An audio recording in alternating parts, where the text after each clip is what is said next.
Halo teman-teman, ATLM Indonesia di mana saja berada, semoga teman-teman selalu sehat dan dilimpahkan banyak rezeki.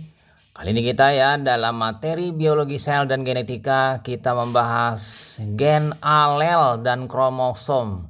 Ini merupakan perkuliahan pertemuan kita yang ke-9 ya. Setelah kita membahas sebelumnya mengenai dasar-dasar genetika sebagai pendahuluan. Jadi materi ini khusus untuk D3 Teknologi Bank Darah. Oke, lanjut kita mulai dahulu dengan pendahuluan. Nah, pada gambar di awal tadi dan di pendahuluan kita selalu melihat yang namanya kromosom, nukleus, nukleotida, gen ya. Di mana di situ adalah materi genetik yang akan kita bahas. Artinya kita akan membahas pertama yaitu gen. Gen adalah kode DNA untuk protein yang spesifik. Jadi gen itu seperti pada gambar ya, dia merupakan sebuah untaian panjang dari DNA. Nah, di dalam suatu spesies kita menemukan kode sama untuk protein sama ya pada titik sama dan pada kromosom sama untuk setiap individu tertentu di dalam spesies tersebut, sehingga dengan kode tersebut mempertahankan spesiesnya ya. Misalnya manusia maka mempertahankan dengan cara kode-kode tadi yang mana nanti apabila terjadi proses perkawinan diturunkan dengan mirip ya, hanya saja terjadi proses persilangan antara jantan dan betina, itu akan menghasilkan varian-varian yang rekombinan dan sama ya, tapi tetap dalam satu spesies. Nah, untuk kode genetik itu tersedia sama untuk semua makhluk hidup dari spesies alga ya sampai gorila ya. Jadi alga yang kecil sampai dengan binatang ya, gorila. Termasuk juga di sini manusia.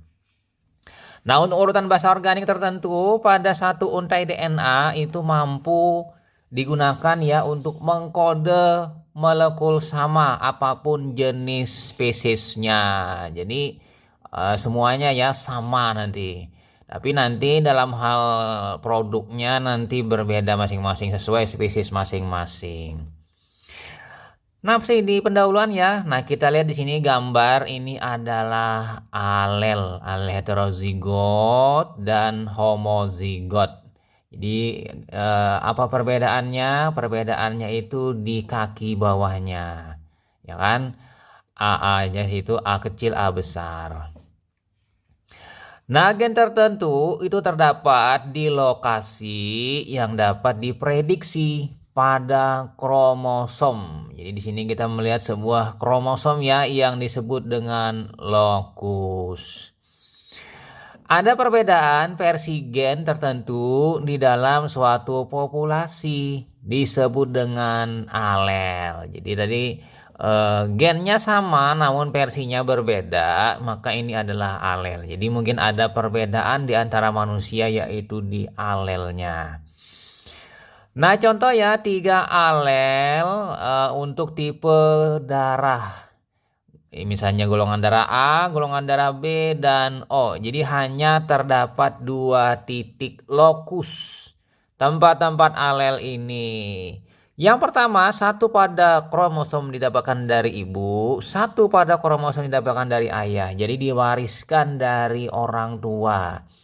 Masing-masing mewariskan satu-satu sehingga terdapat 2. Apabila dikombinasikan, maka si anak tadi akan mendapatkan golongan darah yang sesuai ya dari warisan yang diberikan oleh kedua orang tuanya. Nah, lanjut ya, kita masih ke gen ya. Kita tahu gen ini merupakan unit terkecil dari sifat menurun. Jadi ukuran gen sekitar 4 sampai 50 mikron. Nah, ini kecil sekali ya. Nah, istilah gen pertama kali diperkenalkan oleh W. Johansen 1909. Jadi di awal abad ya di sini. Lalu Thomas Hunt Morgan 1910. Gen itu terletak di dalam kromosom. Sementara dalam modern istilah gen itu adalah suatu lokasi tertentu pada genom berhubungan dengan pewarisan sifat dan dapat dihubungkan fungsi sebagai regulator. Jadi dia mengendalikan aktivitas sel. Sasaran transkripsi, jadi di sini mulai dari DNA dia menjadi mRNA, ya kan, tRNA, rRNA ya, atau peran-peran fungsional lainnya. Nah, bentuk fisik gen ini adalah merupakan urutan DNA yang menyandi protein, polipeptida, atau seuntai RNA. Jadi dia memiliki fungsi bagi organisme yang memilikinya. Nah, di sini dia menyandi protein, itu akan terlihat wujudnya misalnya dalam bentuk rambut keriting, rambut lurus, atau kulit hitam atau albino atau yang lain-lainnya. Jadi ini adalah gen yang mengekspresikan nanti yang munculnya fenotipnya. Oke ya, masih di gen di sini.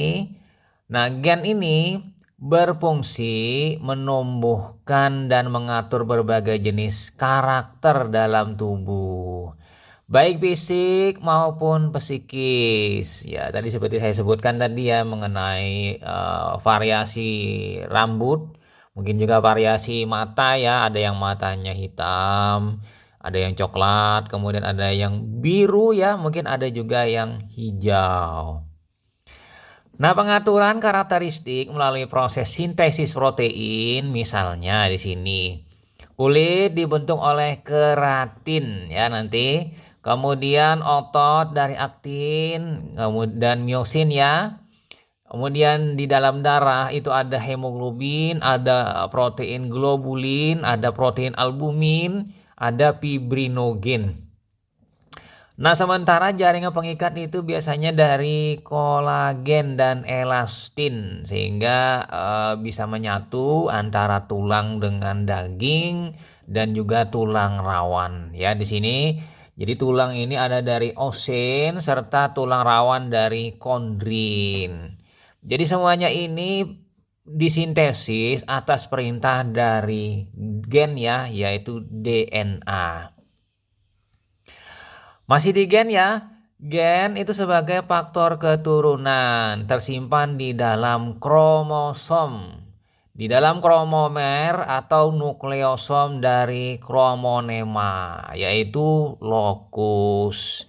Jadi DNA kemudian melilit ke protein histon menjadi sebuah untaian. Untaian tadi menjadi sebuah rantai panjang tadi itu melilit-lilit membentuk sebuah untaian kromosom ya.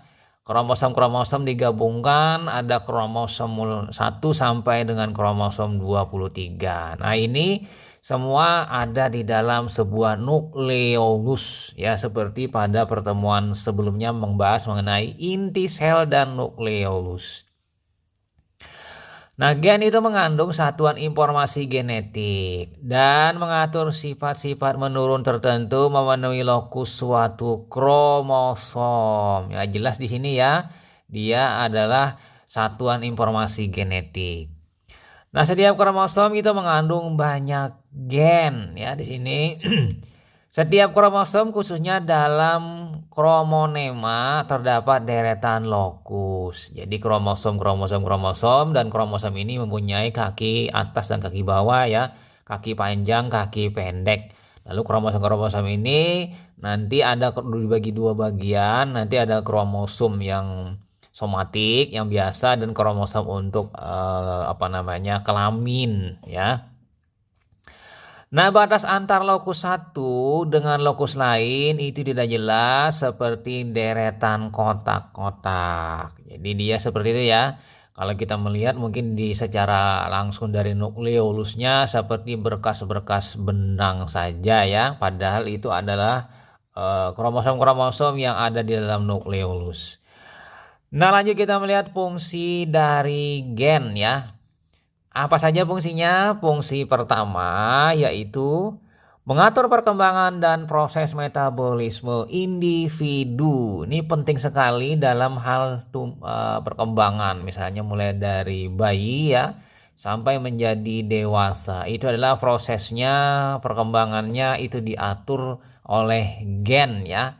Dan dari gen sini arah perkembangannya terkelihatan apakah dia nanti gemuk, kurus, tinggi atau yang lain-lainnya. Termasuk juga mungkin tanda-tanda sekunder dari kelamin, misalnya kemudian adanya tumbuhnya kumis, janggut, ini adalah dari gen ya yang menentukan. Nah, yang kedua menyampaikan informasi genetik dari generasi ke generasi berikutnya. Jadi istilahnya kopi ya, pengkopian dari kakek turun ke ayahnya, ayahnya turun ke anak, nanti turun lagi ke anak-anak anak-anak. Jadi kopian informasi genetiknya ini tidak ada perubahan, namun mirip-mirip dengan pendahulunya. Kemudian yang ketiga sebagai jarak tersendiri dalam kromosom.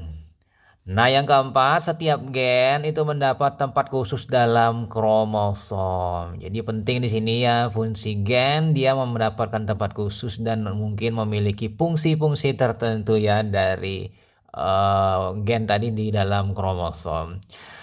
Nah, kita pindah ke setelah kita membahas gen, lalu kita membahas alel. Apa itu alel? Alel itu secara klasik itu bentuk alternatif dari gen dalam kaitan dengan ekspresi suatu sifat, yaitu fenotipnya yang nampak ya. Pasangan alel itu menentukan genotip dari individu yang bersangkutan. Jadi pasangan alel dari ibu, dari ayah itu akan menentukan individu yang bersangkutan. Nanti mungkin ada kemiripan dari ayah, ada kemiripan dari ibu ya pada seorang anak. Atau mungkin ada yang mungkin lebih dominan yang didapat dari ibu atau dari anak. Nah, kemungkinan dari dominan atau mungkin resesifnya atau autosomnya atau gonosomal inilah nanti mungkin menyebabkan mungkin terjadinya adanya suatu kelainan atau cacat gen yang diberikan atau diwariskan oleh orang tua ya. Sehingga terjadi hal yang tidak diinginkan dari anak, yaitu berupa cacat genetik ya, misalnya terjadi hemofilia, terjadi talasemia, atau terjadi polidaktili, atau terjadi yang lain ya, sindrom-sindrom Turner. Nah, ini penyakit-penyakit akibat dari kelainan ya dari gen dari alel misalnya kromosom. Nah, kalau alel modern itu adalah berbagai ekspresi alternatif dari gen atau seberkas DNA. Tergantung tingkat ekspresi genetik yang diamati. Yang pertama misalnya pada tingkat fenotip, ya fenotip yang muncul, itu alel itu tingkat ekspresi gen, ya mengekspresikan. Kemudian kalau kita melihat pada tingkat enzim, itu alel itu adalah isoenzim. Sementara kalau kita melihat pada tingkat genom, alel itu adalah variasi-variasi pada panjang berkas DNA. Ini merupakan sebuah polimorfisme DNA. Nah, adanya polimorfisme ini kalau dalam dunia farmasi itu akan menjadi hal yang menjadi berbeda ya, respon tubuh terhadap obat yang dimasukkan atau diberikan mungkin berbeda tiap individu. Nah, kita pindah masih di alel.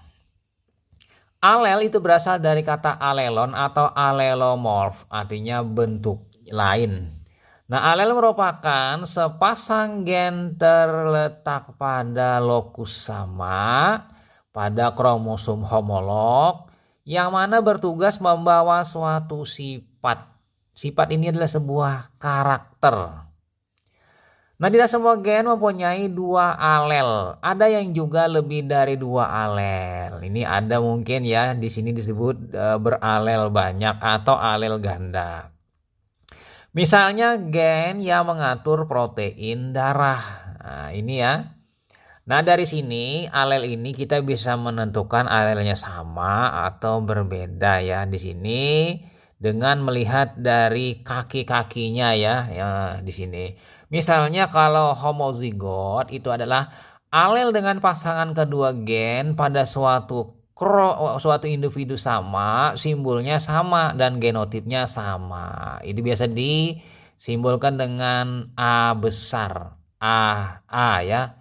Sementara kalau heterozigot itu adalah alel dengan pasangan kedua gen tidak sama.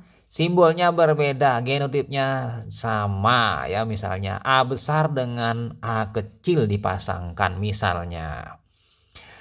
Oke ya, kita alel lalu kita pindah ke kromosom di sini.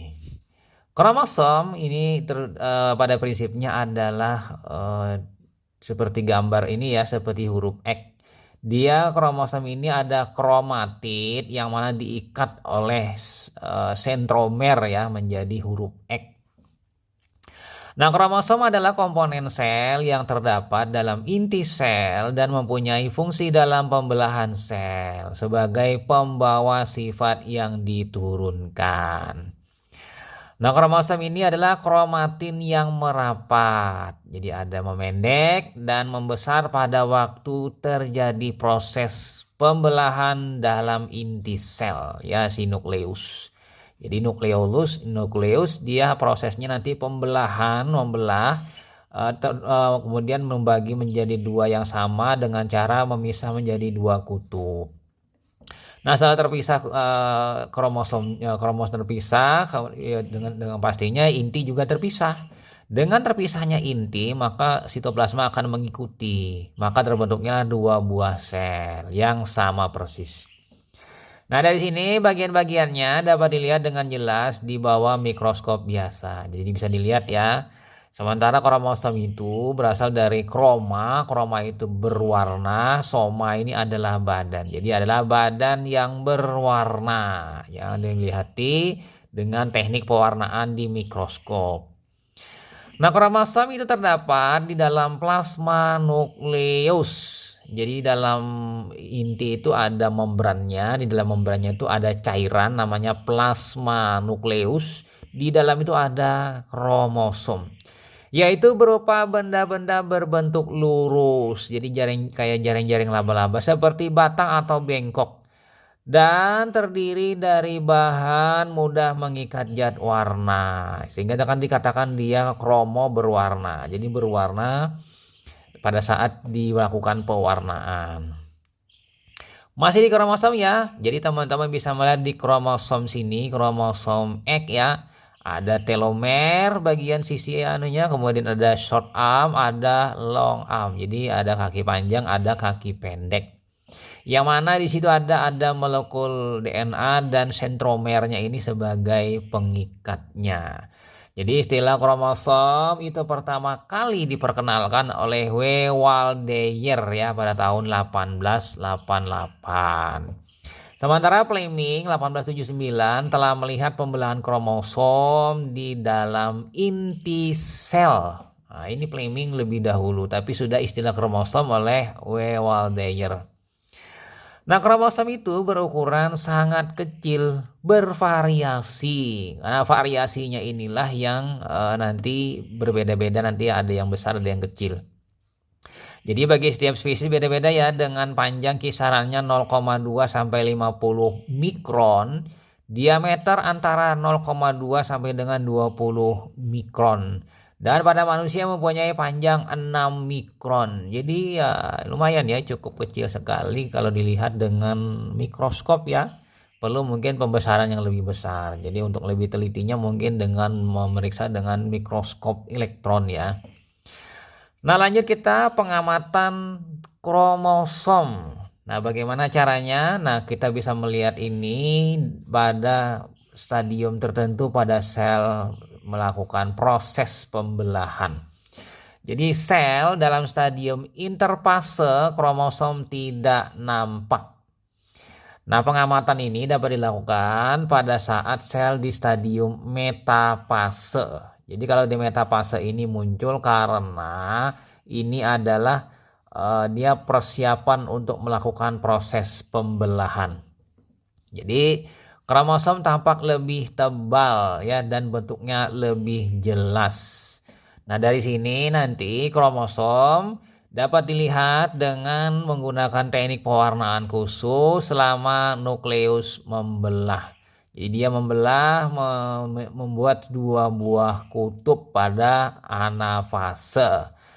Nah, kemudian pada anafase ini setelah itu dia bergerak ke kutub masing-masing sehingga terbentuk dua buah kromosom yang sama. Dengan demikian mungkin akan persiapan pembelahan sitoplasma menjadi dua bagian nanti. Dan saat kromosom berkontraksi menjadi lebih tebal, ini dapat menyerap zat warna lebih baik. Jadi ini pentingnya dalam hal pengamatan ini melihat saat yang tepat, yaitu di stadium metafase. Kita masih di pengamatan kromosom ya. Pemeriksaan kromosom itu menggunakan metode Fuelgen atau menggunakan hematoksilin atau asetokarmin. Jadi yang paling terkenal ini adalah tiga ini. Untuk laboratorium biasanya paling banyak menggunakan hematoksilin. Ya, di sini.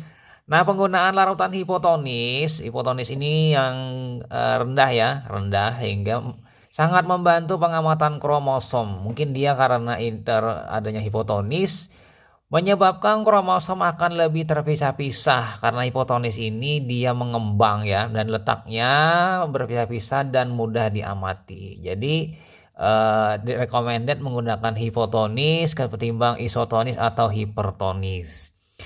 Nah, sel-sel stadium metafase kromosom akan tampak sebagai suatu bangunan ya, seperti batang-batang tersebar dalam inti sel. Mungkin estimasinya seperti pada gambar berupa huruf X ya. Lanjut ya, setelah kita melakukan proses pengamatan, kita pindah ke bagian-bagian dari kromosom. Ya, pada gambar di sini ya, ada sentromer, ada locus, ada metrik, ada kromial, ada kromonema, satelit, kemudian ada lengan kromosom. Jadi ada lengan panjang, ada lengan pendek ya, sesuai dengan gambar. Nah, yang pertama kita lihat adalah sentromer atau kinetokor. Nah, sentromer itu adalah kepala kromosom yang terletak daerah penyempitan primer di antara lengan-lengan kromosom. Nah, ini kita melihat di lingkarannya itu adalah sentromer. Nah, di situ ya. Nah, di sini fungsinya adalah sebagai tempat berpegangan benang plasma dari gelondong inti atau spindle pada stadium anafase. Jadi penting ya, penting sekali ternyata sentromer ini. Nah, sentromer ini tidak mengandung kromonema dan gen. Jadi dia tidak berwarna dengan jelas nanti ya. Kemudian kita pindah lagi di bagian dari kromosom yang selanjutnya, yaitu lengan atau badan kromosom ya. Lengan kromosom ada yang panjang dan pendek. Ini nih yang berwarna nanti. Jadi mengandung kromonema dan gen. Jadi ada gennya di bagian dalamnya. Kemudian lengan memiliki penyempitan sekunder. Lalu mengandung nuklear zone penting dalam pembentukan nukleolus. Nah, teman-teman bisa melihat pada gambar. Nah, lengan ini memiliki 3 daerah. Apa saja? Yang pertama, selaput. Ini merupakan lapisan tipis menyelimuti badan kromosom. Jadi ada selaputnya. Kemudian ada metriknya, ini bagian dalamnya. Ini mengisi seluruh lengan berupa cairan bening. Lalu bagian kromonema ini adalah benang halus berpilin-pilin terendam dalam metrik dan di dalamnya terdapat kromomer.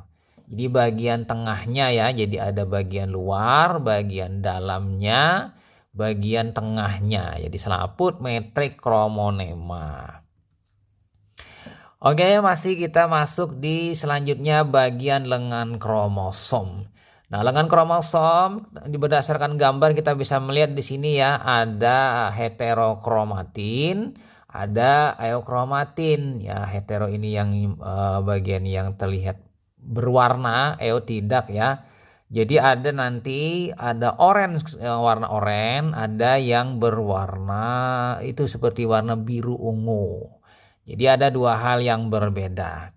Nah, berdasarkan perbedaan ini, maka lengan-lengan kromosom itu dilihat dengan teknik mikroskop oleh Hertz 1928, dibedakan ya menjadi dua bagian. Bagian pertama adalah heterokromatin. Ini adalah daerah kromatin relatif lebih banyak, ya, banyak dan lebih mudah menyerap zat warna dibandingkan bagian lain lengan, yaitu si eukromatin. Jadi berdasarkan kita melihat di situ dia berwarna ungu. Sementara eukromatin itu adalah daerah kromatin terang. Terang itu berarti dia tidak begitu banyak dan mengandung gen-gen sedang aktif. Jadi berdasarkan ini terlihat warnanya lebih kontras. Bagian heterokromatin itu berwarna keunguan dan lebih gelap. Sementara bagian eukromatin itu lebih terang ya, terlihat seperti warnanya kekuningan atau coklat muda.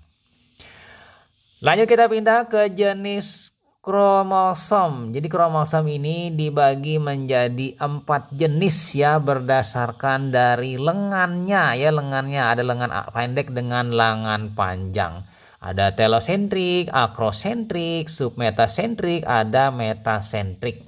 Jadi ada V-arm, ada Q-arm ya, ada yang short atau long. Nah, yang pertama kita bahas adalah metasentrik dulu. Metasentrik adalah sentromer terletak median atau tengah kromosom. Kromosom terbagi dua, lengannya sama panjang dan mempunyai bentuk seperti huruf V. Nah, pada gambar yang nomor 4 itu adalah metasentris atau sentrik. Ya kan? Sementara yang kedua submetasentrik, ini lebih pendek sedikit ya. Sentromer terletak submedian ke arah salah satu kromosom. Kromosom terbagi menjadi dua bagian, tidak sama panjang ya. Jadi lengan P-nya lebih pendek. Ya, di sini dan bentuk seperti huruf J. Nah, seperti pada gambar nomor 3. Nah, lanjut lagi kita pindah ke jenis kromosom selanjutnya yaitu akrosentris. Gambar nomor 2. Sentromer terletak subterminal di dekat ujung kromosom. Jadi kromosom tidak membengkok. Kenapa? Karena memang dia pendek ya. Tetapi dia lurus seperti batang. Dia tetap ya salah satu lengan kromosomnya sangat pendek. Sedangkan lengan lainnya itu sangat panjang. Seperti pada gambar nomor 2. Dan yang terakhir adalah telosentris. Telosentris ini sentromer terletak di ujung kromosom ya, di ujungnya sekali yang bulatan warna abu-abunya itu ya pada gambar 1. Kromosom hanya terdiri dari sebuah lengan saja dan berbentuk lurus seperti batang. Nah, kromosom manusia tidak ada telosentris. Ya, di sini ada tertulis warna merah ya. Jadi manusia itu cuma ada 3 nanti, akrosentrik, submetasentrik, dan metasentrik. Jadi dia diikat oleh sentromernya ini di keduanya. Jadi memunculkan kaki. Jadi tulisan di situ not in human. Jadi telosentrik ini tidak ada pada manusia. Nah, lanjut lagi ya, kita pindah ke tipe kromosom. Jadi kromosom ini tipenya ada kromosom X, ada kromosom Y, yang mana di sini akan kita bagi namanya menjadi autosom dan gonosom nanti kalau dibedakan tipe kromosomnya. Kalau yang kromosom betina jantan ini adalah gonosom, sementara yang bukan gamet itu adalah autosom. Nah ya, di sini autosom adalah kromosom biasa, autosomal. Jadi tidak berperan menentukan jenis kelamin. 46 kromosom di dalam nukleus sel tubuh manusia, 44 buah atau 22 pasang merupakan autosom. Jadi kromosom biasa. Nah, pada gambar ini adalah gonosom, terdiri dari gamet betina dan jantan, yaitu kromosom X dan kromosom Y. Y itu jantan, X itu adalah betina. Nah, Gonosom itu adalah sek kromosom atau kromosom kelamin. Ini berperan dalam menentukan jenis kelamin. Biasanya terdapat sepasang kromosom, dibedakan atas kromosom X dan kromosom Y, kromosom betina dan kromosom jantan. Jadi kromosom ibu dan kromosom ayah. Ini disilangkan keduanya, maka akan menghasilkan kombinasi keduanya pada anak ya. Mungkin nanti bisa autosom, mungkin ada gonosom yang mungkin terlihat pada proses penggandaannya itu berupa penyakit ya pada kelainan-kelainan. Nah, kita pindah di sini ya untuk melihat kromosom-kromosom itu adanya autosom dan gonosom terlihat pada gambar berikut ini. Jadi ada yang nomor 1, 2, 3, 4, 5, 6, 7, 8, 9, 10, 11, 12, 13, 14, 15, 16, 17, 18, 19, 20, 21, 22. Jadi 22 ini adalah autosom ya. Sementara yang nomor 23 itu adalah gonosom. Dan gonosom ini khusus adalah kromosom sek ya. Pada ujung ya sebelah bawah dari kanan gonosom. Yang mana di situ ada X dan Y ya, XY. Mungkin nanti ada XX nanti atau XY ya. Kemungkinan kalau XY itu adalah laki-laki, apabila XX nanti adalah perempuan. Nah, ini kira-kira gambar ilustrasi dari kromosom, autosom dan gonosom pada manusia. Nah, kita bahas ya kromosom sek ya, kromosom yang menentukan kelamin. Nah, beberapa hewan dan manusia itu mempunyai sepasang kromosom seks yaitu Y dan X. Ya, kan? X atau Y ya sama yang menentukan jenis kelamin. Pada gambar itu adalah X yaitu laki-laki, kemudian XX itu adalah wanita. Jadi male female. Nah, ukuran kromosom X dan Y manusia tidak sama. Kromosom Y lebih kecil dibandingkan kromosom X ya. Mungkin seperti pada gambar yang warna ungu itu adalah kromosom X wanita ya. Sementara yang Y itu adalah warna biru yang kecil itu adalah kromosom jantan. Nah, kelamin itu adalah individu satu kromosom X dan kromosom Y. XY ini adalah jantan laki-laki dan individu dengan kromosom XX adalah betina atau perempuan. Seperti pada ilustrasi gambar. Nah, laki-laki dan perempuan itu sama saja ya, mempunyai 44 kromosom, 22 pasang yang autosom, yang membedakan hanya 2 kromosom ya, satu pasang dari gonosom ya, XY dan XX. Lanjut kita pindah ke jumlah kromosom. Nah, setiap makhluk hidup memiliki jumlah kromosom berbeda-beda dan pastinya selalu tetap. Jadi tadi manusia ya ada memiliki 23 pasang atau 46 kromosom. Nanti pada ayam berbeda, pada kambing berbeda, atau pada tumbuhan berbeda. Nah, perubahan jumlah kromosom itu menyebabkan berbagai macam kelainan. Mungkin saja kelainan dalam hal pertumbuhan maupun perkembangan atau dalam hal cacat genetik lainnya berupa penyakit. Yaitu mungkin kelainan dari hemoglobin, kelainan dari pembekuan darah, mungkin atau kelainan dari morfologi fisik ya. Nah, di situ penting. Kemudian banyak makhluk hidup memiliki jumlah kromosom lebih banyak atau lebih sedikit dari kromosom manusia. Jadi ada nanti yang lebih banyak, lebih dari 46 atau mungkin lebih sedikit dari 46 ya, tergantung nanti tiap-tiap spesies ya. Perbedaan jumlah kromosom itu menjadi pembatas suatu spesies dan menggambarkan keragaman makhluk hidup. Nah, berikut ya kita mungkin akan melihat jumlah kromosom makhluk hidup ya yang berbeda-beda. Pada tabel berikut ini Manusia 46, anjing 78, ayam 78, bawang 16 ya, bawang sedikit, kemudian beras 24, bintang laut 94. Jadi lebih tinggi di sini ya, bintang laut.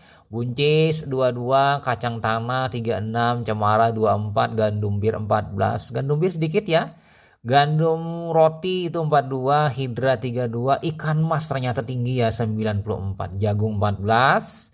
Jamur paling sedikit ya, cuma 4 saja. Dan lain-lainnya di sini teman-teman bisa melihat sampai ke ulat sutra 56, babi 40, domba 60.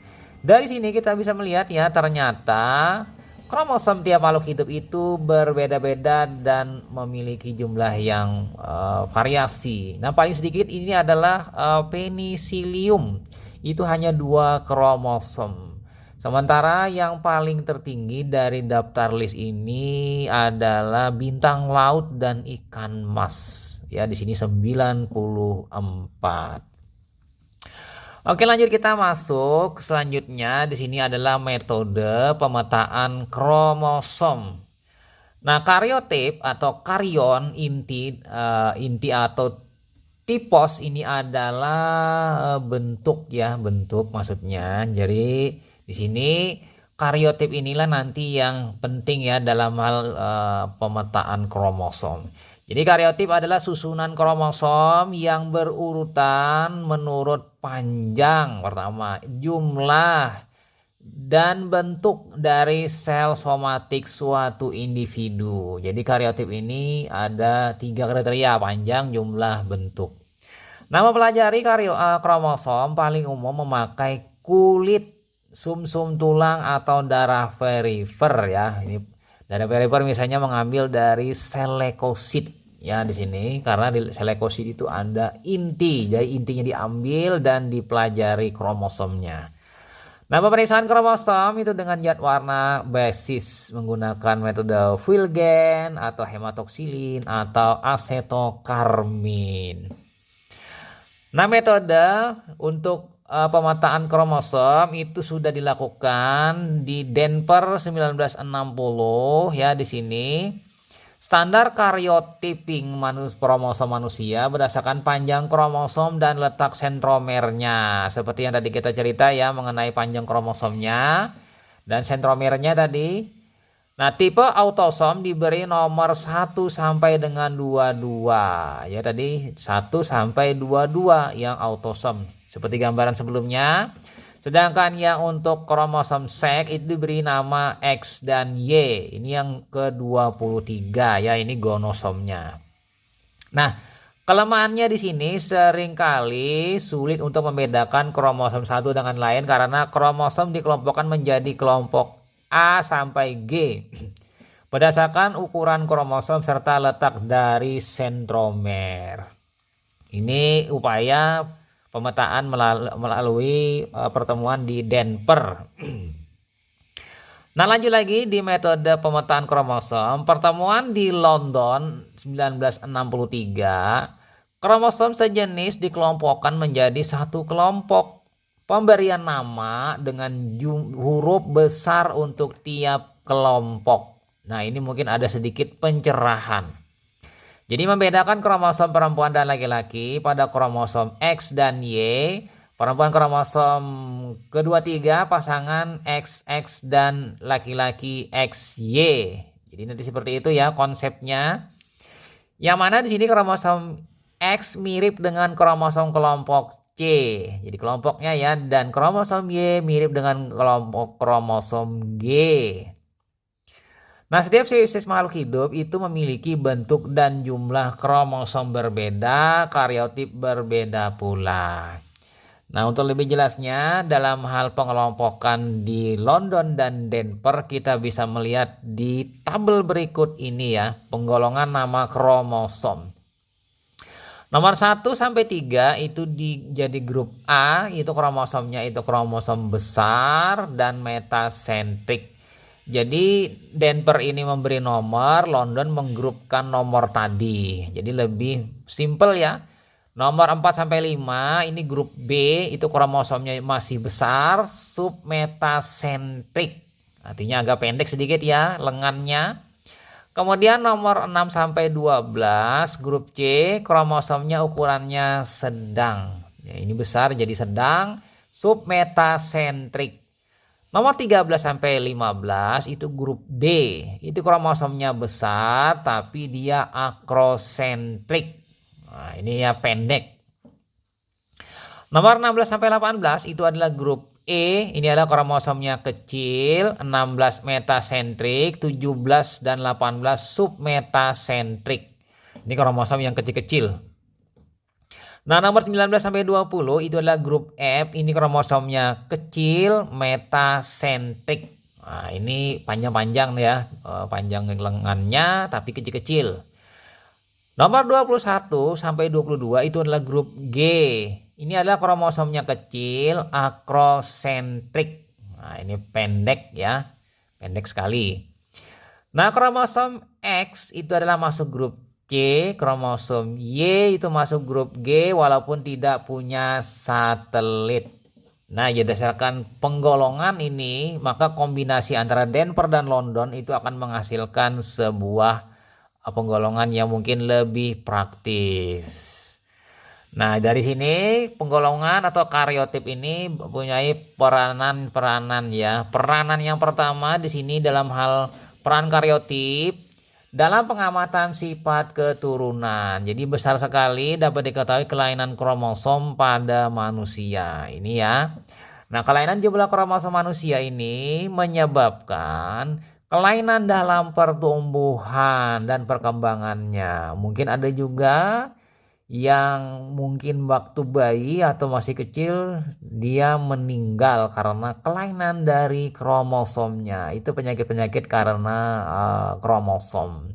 Mungkin karena kasusnya karena gonosomal atau autosomal nanti. Sehingga secara anatomis akan dijumpai kelainan tertentu disertai dengan kelainan fungsional. Mungkin nanti ada pertumbuhan yang abnormal ya, mungkin tumbuh rambut atau mungkin tumbuh hal-hal yang sisik pada kulit atau mungkin hal-hal lain, misalnya menjadi orang tadi menjadi orang yang kriminal artinya. Nanti kita bahas di penyakit-penyakit di autosomal dan gonosomal. Nah, tanda-tanda atau kelainan terjadi akibat kelebihan atau kekurangan jumlah kromosom baik autosomal maupun seks itu dapat dilihat ya, terlihat pada wujud fisiknya. Mungkin ada kasus yang paling hangat, salah satunya yaitu sindrom Down ya, di sini kelebihan dari kromosom. Nah, kira-kira itu saja ya teman-teman konsep gen, alel, dan kromosom yang kita bahas kali ini dalam perkuliahan kali ini. Semoga bermanfaat bagi mahasiswa, mahasiswi, dan teman-teman ATLM Indonesia. Sampai jumpa ya di video-video selanjutnya. Saya Marle pamit. Bye.